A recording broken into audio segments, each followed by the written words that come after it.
आदरणीय सम्पूर्ण दर्शक महानुभावहरू, मैले 2083 साल असार 13 गतेको दिन झापाका विभिन्न ठाउँहरूमा यात्रा गर्दा लिएका भिडियोहरू तपाईहरू सामु प्रस्तुत गर्दैछु। यो देखिएको ठाउँ मेरो माइला बडाबा बलबहादुर इदिङ हो। यो देखिएको ठाउँ हाटखोला, जहाँ मेरो दाजु गोकुलमान लिम्बू इदिङ्गो बस्नुहुन्छ। उहाँले आफ्नो घरले चर्चेको भन्दा बाँकी रहेको बारीमा फलफुलका साथै धान उत्पादनका लागि चाहिँ उहाँले तयार गरी लगाइसक्नु भएको छ। यसबाट उहाँले आफूलाई खान पुग्ने सब्जीका साथ धान उत्पादन गर्नुहुन्छ र उहाँ अत्यन्तै मेहनती हुनुहुन्छ। र यो देखिएको ठाउँ हिमावी, जहाँ चाहिँ डेरा छ, कोठा छ, त्यो कोठाको झ्यालबाट देखिएको दृश्य हो।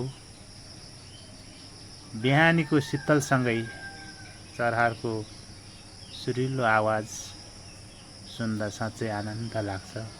स्वर्ग यहीँ छ, यहीँ कतै छ र म त्यो स्वर्गमा बसिरहेको छु भन्ने महसुस भयो। र मैले ती भिडियोहरू, ती तस्बिरहरू नलिई मनै थामिएन। यसर्थ मैले पटक पटक गरेर ती चराहरूको आवाज, ती वृक्षका ती हरियालीहरू मैले आफ्नो मोबाइलको भिडियोमा क्याप्चर गरेँ र आज तपाईहरू सामु यो सेयर गरिरहेको छु।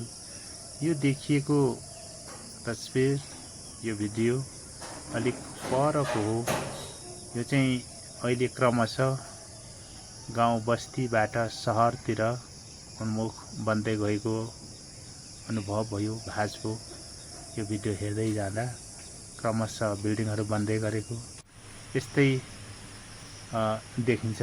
यहाँ दिन प्रतिदिन नयाँ बिल्डिङहरू थपिँदैछ र आउँदै गर्दा बाटोमा माथि दुम्सेबाट पेल्टीमारी जाने पुलमा गई चाहिँ मैले यहाँ केही भिडियो लिएको छु। यो देखिएको नदी रतुवा नदी हो।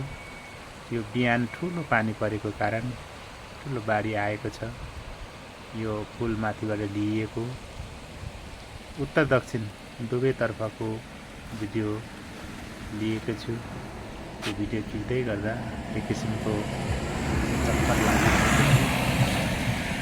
र मैले भिडियो लिएको बेला चाहिँ नदी सुकिसकेको थियो अथवा घटिसकेको थियो कि सानो भएको थियो, तैपनि खोला अत्यन्तै धमिलो देखिन्थ्यो। यो वर्षायाममा हिउँदमा यो बगर मात्र देखिन्छ, तर जब चुली पहाडमा ठुलो वर्षा हुन्छ, त्यो वर्षा ठुलो भएपछि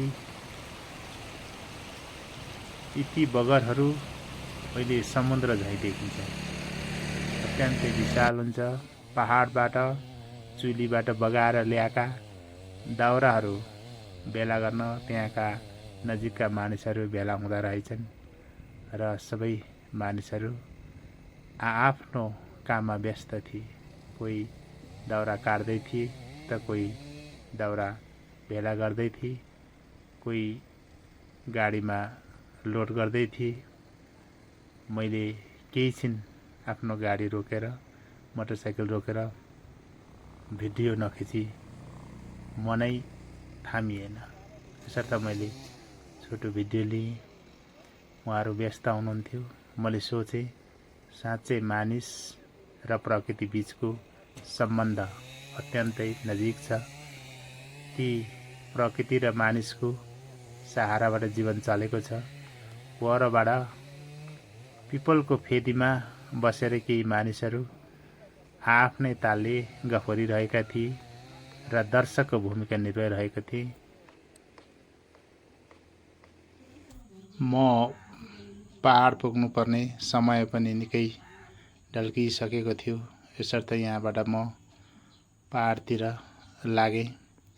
यहाँहरू सामु फेरि पनि यस्तै जानकारीमूलक भिडियोहरू ल्याउने बाचाका साथ आजलाई बिदा हुन्छु।